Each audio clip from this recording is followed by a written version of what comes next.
What is up, Hodges Outdoors? So I have gotten permission to hunt a new farm.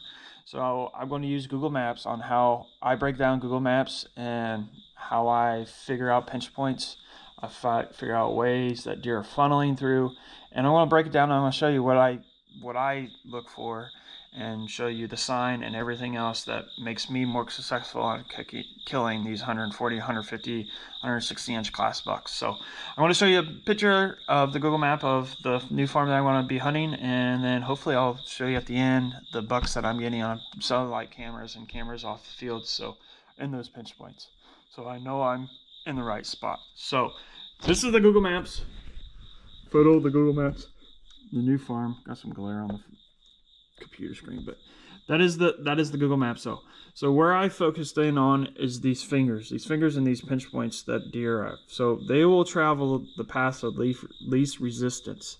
So if I can find a pinch point or a finger like this, I will try to split the corners. So splitting the corners, what do I mean by that? So here's the corner of the field. This corner, these field edges, that's where they come out, and that's where they feel more protected. So on walking that field, I found a path that comes out right here that funnels out on this corner, which I purposely put a stand in the center here so I can shoot this corner where you see the spray edges, and then the field edge, which since after walking it, they're staying in that spray line. See the path of the spray line? That's where they're feeding out into. So not only can I shoot both corners by putting a set here, I'm protected. They can't see me. The wind is west from here. So if I have a west wind, northwest wind, it's going to be pushed down either this way, or if I get a south wind, I'm more, if anything east, any kind of east winds are about perfect for that set. So I got a tree stand here, and then I walked all of this, and most of my sign was right out here, this corner, and some in this corner. So if I'm going to split the edge or split the corner, so if I go into this corner, I don't want to just have a shot from out front here. If I have pretty much almost a 360 degree angle of a shot on the corner pinch point, that's where I want to be. That's where I want to set up. I want that transition from that corner, from the fields of hunting these edges. The topo map shows a ridge here off of this corner, and another ridge that comes out and feeds out to here, and that's where they're walking out. So most people would set up on these ridges and maybe put something off that main path. If I can hunt that main path, hunt the corners, hunt the rotation of the corners, that gives you better opportunities to have shooting lanes in that corners, not just a little section here. So that's where I hunt it. I try to split these points, try to come off the fields, so I'm not just sitting right on the fields where you can be out in the open and they can see you easily. I'm concealed in these corners, so if they do come out these paths, they're not going to see me. If they're in these corners, they're not going to see me while they're feeding, and they feel more comfortable out in these areas, the green parts of the fields, where the beans are the most thickest, and that's where the spots I like to hunt, and that's where they're going to forage to and flock to and eat there. So just a heads up, look at your Google Maps, see where the crops are developed better in the field, which you can tell by satellite pictures, and then you can also pick out the paths from the satellite cams from the Google images of the spray rigs. So hopefully this information helps you. So see you soon. Hodges out. What is up, Hodges Outdoors? Here at a new location, about to cut up some shooting lanes and set up some tree stands. Got a new property, got some trail cameras out, got some photos to show you. The other spots that we've been looking at or been having cameras on running haven't been providing anything or have a lot of young bucks. So I needed to do some door knocking, got some permission on some killer property, and I'll show you them at the end of this video. So stay tuned. See you soon. Hodges out. All right, guys, heading back to the first tree stand I'll trim out some branches, get some shooting lanes out, measure it out, see my yards and stuff. It's about 95 degrees out here, so I picked the hottest day humanly possible to come out here. Good thing is the deer won't be out in these beans when it's this hot. So I'll show you what I'm seeing, what I'm tracking, and go over why I put this tree stand up where I did. So give you a little intel for when you are hunting these field edges and how I am successful in shooting Boone and Crockett deer about every year. So I'll see you at the tree stand. Hodges out. Alright guys, just want to talk to you about a field edge, what I describe as a field edge for me and a good hunting spot. Here is a spray line row here where the tires have beaten down the existing beans and have actually made a path for the deer. The deer will follow the path of least resistance just like humans do. So they'll follow this row instead of being on that field edge over there. Not only is the more plenty bounty here of the beans and stuff, the better eating beans are on these field edges, but it also gives them, like I said, the path of least resistance. So I don't know if you can see up there, my tree stand is up on this point. So there's two fingers here. There's a point here and there's a point back here. To get more bang for my buck, I try to find these points and these points that come out on a ridge. So my ridge comes out from here and comes down into this point, and that ridge continues down this long piece of woods here, which I'll show on a topo map or Google Maps. So my tree stand being up in this tree here, I can shoot not only the field edge here, but I can do almost 360 degrees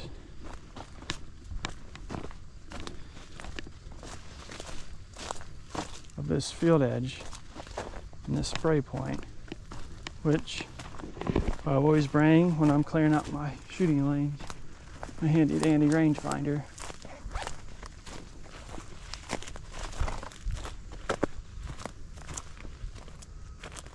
So I know my distances when I go to clear it out, what I can shoot.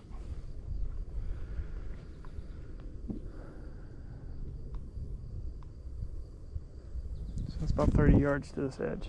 So I'll almost do a 360 here on this point here instead of just one solid field edge. Alright guys, just got done trimming out some trees here. Let's talk shooting lanes. How many shooting lanes and how open should you be? So I shoot compound bow. I'm not a crossbow hunter, so if I was a crossbow hunter, maybe I could leave it a little open.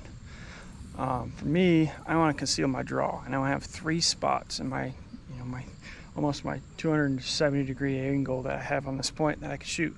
So I'll show you how I kind of conceal my draws and when I prepare to shoot. So let's show you what I'm seeing here. So this tree here, this bunch of tree, if I see them coming down this fence line or this field edge or coming out to this point where you can see where the sprayer is right there, I can use that at coverage as draw. If they come off my backside here and say they're quartering 2, I want to stay put, draw on this clump of trees, which is my draw, and then when I draw and they come out in the clearing here, that's when I'll shoot. Same way as it goes for this side. If I can't get a shot on the field edge off that point, I can hold my draw or redraw or down draw here and then shoot when they're quartering away here. I refuse to take quartering 2 shots unless it's at like 10 yards and you're on the ground. So I don't shoot a big heavy arrow, a big broadhead, nothing like that. So I shoot G5 strikers, which are a smaller 1/4 or 1.25" cut. So that's how I do it, that's how I arrange it, and this is how I'm hunting. So clearly I trimmed out a couple trees here just to widen up a little bit, but I still have some cover if I need to redraw at certain spots. So tip to make you more successful at collecting and harvesting that big, that Boone or Crockett or Pope and Young or whatever you consider big and a memory to you. So see you soon. Hodges out. Hi guys. So telltale sign for beans if deer are in the area. So they typically don't eat the beans itself. I mean, they do, but the beans kind of sour their stomach. So typically they eat the forage of the tops of the beans. So if you go out into a bean field and you see your tops chewed off, typically that's in a good area. That's where the foraging is. That's where deer are eating. And again, we're in this spray line we had for earlier. You see all the deer sign, footprints, deer poop, stuff like that will give you a telltale sign that, hey, that you may want to look into hunting this spot if you look closely.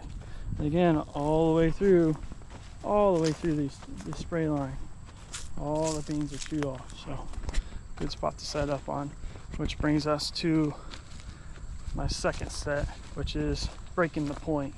Refer to it as breaking the point. I'll show you on maps later on here, Google Maps, where this long gated point comes out, but they're not typically going all the way out the point.